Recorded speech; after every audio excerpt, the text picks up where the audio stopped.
Friends, आपके दुर्गा पूजा की तैयारी हो गई? मेरी थोड़ी सी बची है। तैयारियां तो बहुत हैं, लेकिन क्या करें, वो खुशी, वो माहौल, वो चहल पहल, वो सूनापन नज़र आ रहा है। वो एक्साइटमेंट, वो कपड़ों की खरीदारी, वो बाज़ार, वो शॉपिंग थोड़ा सा धुंधला है। कोरोना की वजह से, लॉकडाउन की वजह से माहौल इतना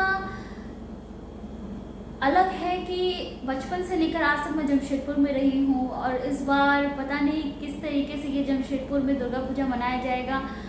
और जिस तरीके से गणेश पूजा गया, गणेश पूजा की बिल्कुल भी मेले नहीं लगे और बिल्कुल भी कुछ भी नहीं हुआ। मुझे लग रहा है कहीं दुर्गा पूजा भी इस तरीके से गया तो बिल्कुल सूनापन हो जाएगा। आपको पता है हमारा जमशेदपुर इतना मेट्रोपॉलिटन सिटी जैसा है, बिल्कुल यहाँ पर टाटा कंपनी है, कंपनी के इतने सारे एम्प्लॉय हैं और सारे एम्प्लॉय अलग अलग स्टेट से आते हैं और सारे स्टेट के अलग अलग अपना कल्चर, रिलीजन, हर चीज़ अलग होता है, लेकिन वो सब यहाँ पर एक साथ मिलते हैं। हम लोग एक साथ हर फेस्टिवल मनाते हैं, हर तरीके से मज़ा और इन्जॉय करते हैं। पर लेकिन पता है इस साल कोरोना की वजह से वो दुर्गा पूजा की धूम नहीं होगी। जमशेदपुर की दुर्गा पूजा बहुत धूमधाम से मनाई जाती है। बड़े बड़े पंडाल, बड़े बड़े मेले और रात भर लोगों का घूमना, दिन रात लोगों की चहल पहल, और सभी लोग मिलकर घूमते हैं, मेले का मज़ा लेते हैं और फेस्टिवल की तरह रहता है। दिन रात घूमते हैं लोग, एकदम मेला त्यौहार। रात को तो खास कर आपको पता ही नहीं चलेगा कि रात हुई है, 12-1 बज रहे हैं। पूरी सड़कों पे भीड़ और वो रौनक, वो चमक, क्या बताऊँ। जमशेदपुर जैसा शहर जहाँ हर त्यौहार, चाहे दिवाली, ईद, चाहे कोई भी त्यौहार हो, इस तरीके से मनाया जाता है क्योंकि टाटा कंपनी यहाँ पर है। यहाँ पर अलग अलग जगह से वो लोगों को एम्प्लॉयड करती है जो बहुत अलग अलग स्टेट से रिलेटेड है, अलग अलग कल्चर से रिलेटेड है, अलग अलग रिलीजन से रिलेटेड है। लेकिन हम लोग यहाँ सभी चीज़ को, सारे फेस्टिवल को, सारी चीज़ों को बहुत अच्छे से धूमधाम तरीके से मनाते हैं। तो चलिए कल हम फिर आपको मिलेंगे एक वीडियो के साथ जिसमें आप पूजा की पूरी विधि देखेंगे और समझेंगे।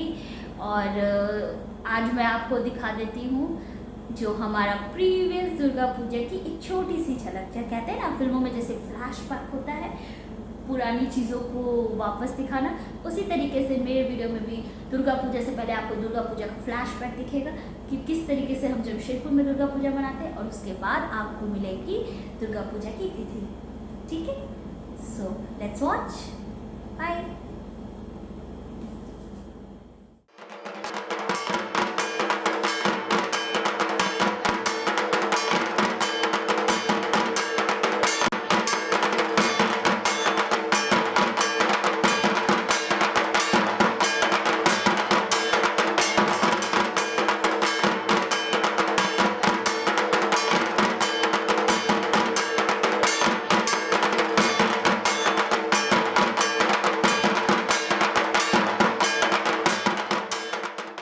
या देवी सर्वभूतेषु शक्तिरूपेण संस्थिता नमस्तस्यै नमस्तस्यै नमस्तस्यै नमो नमः।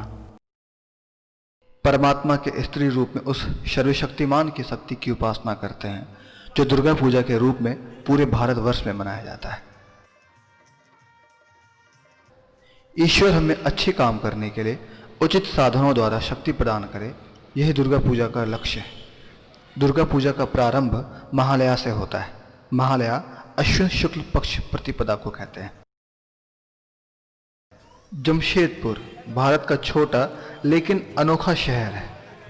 यहाँ हर त्योहार सभी संप्रदाय एवं धर्म के लोग धूमधाम से मनाते हैं। दुर्गा पूजा भी इस शहर की विशेष पहचान है और इसे बड़े व्यापक एवं भव्य तरीके से मनाया जाता है। दुर्गा पूजा प्रारंभ में नितांत व्यक्तिगत एवं पारिवारिक अनुष्ठान के रूप में मनाया जाता था, जो आज भी बरकरार है। कई लोग अपने घरों में कलश स्थापित कर देवी की उपासना करते हैं, परंतु धीरे धीरे इसका सार्वजनिक स्वरूप बढ़ा। कॉलोनियों, मैदानों, मंदिर प्रांगण एवं क्लबों पर भव्य पंडाल और बिजली की चकाचौंध से ये भर गई।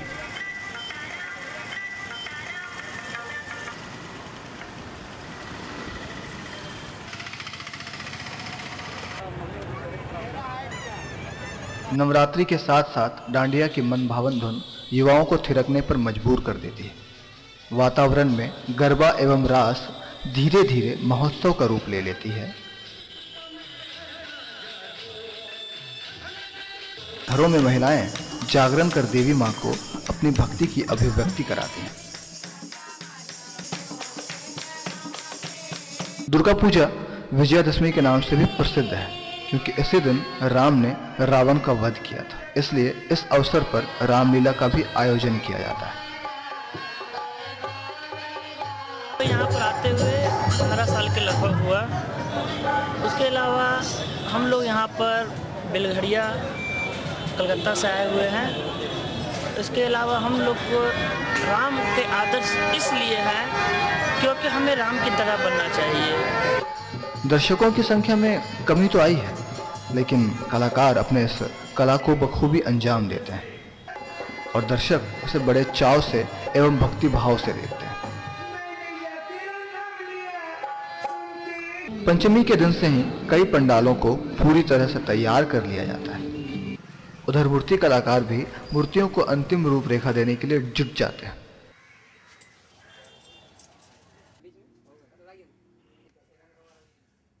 कम से कम 1 महीना आगे। उसके बाद जैसे देखिए बरसात है, उसके बाद में आदमी का भी कभी प्रॉब्लम हो जाता है, तो यही सब समस्या लेकर के कुछ दिन आगे से नहीं चालू करने से फिर टाइम पर हम डिलीवरी नहीं दे सकते। हम लोग पहले माँ को बोल लेते हैं जो कि कुछ भी हो माँ मेरा लाज रखिएगा, तब जा करके हम लोग काम में भी सक्सेस होते हैं और सबका मन भी जीत पाते हैं।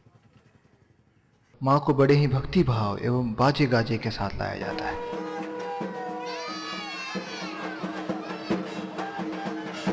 वैसे लोगों के लिए पंडाल सप्तमी को खुलता है, मगर लोगों की भीड़ एवं उत्सुकता के कारण कई पंडालों का उद्घाटन पंचमी एवं षष्ठी को ही हो जाता है।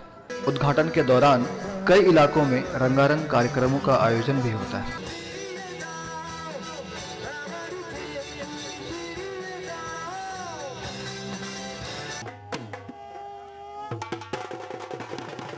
सप्तमी के दिन पंडालों में कलश स्थापना के लिए नदी जाकर जल लाया जाता है।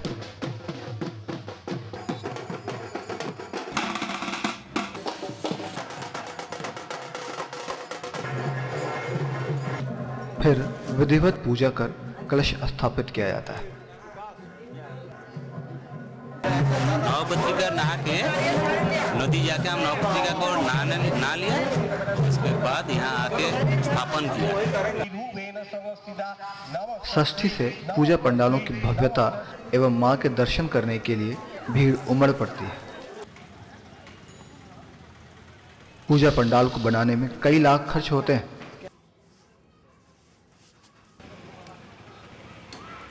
इन सबकी कलाकारी एवं नक्काशी को देखकर लोग हैरत में पड़ जाते हैं।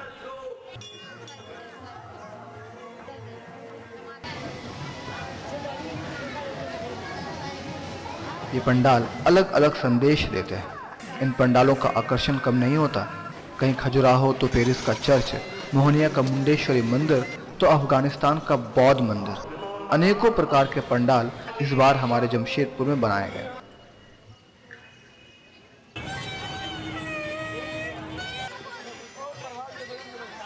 पूजा, आरती, ढाक एवं भक्ति गीतों की गूंज के साथ चारों तरफ मां की जय जयकार सुनाई दे रही है।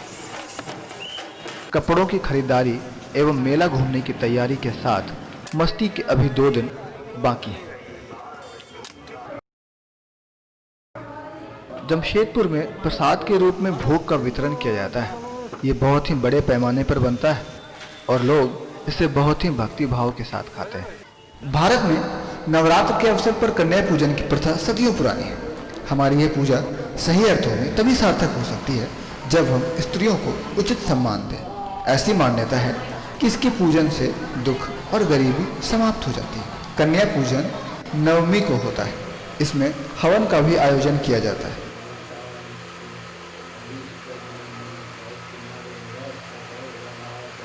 शक्ति स्वरूपा दुर्गा की महिमा अपरंपार है। पूरी श्रद्धा के साथ 9 दिनों के बाद सिंदूर खेला जाता है।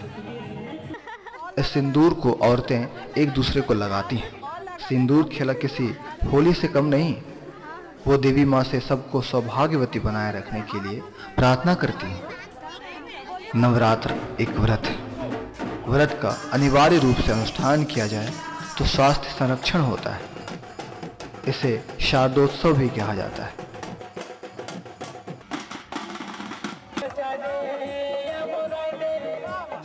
माँ का स्वागत जितनी धूमधाम से किया जाता है उतनी ही चहल पहल से विसर्जन भी होता है।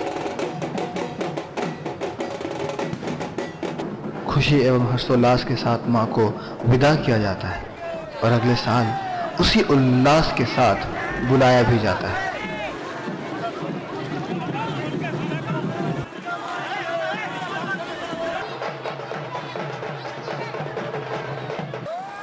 माँ दुर्गा की उपासना से हमारी आध्यात्मिक खोज पूरी होती है। विसर्जन के बाद रावण दहन किया जाता है। दुर्गा पूजा मनुष्य के भीतर के आसुरी शक्तियों के विनाश का प्रतीक है। हम इन्हीं शुभ भावनाओं के साथ अगले साल की प्रतीक्षा में लग जाते हैं।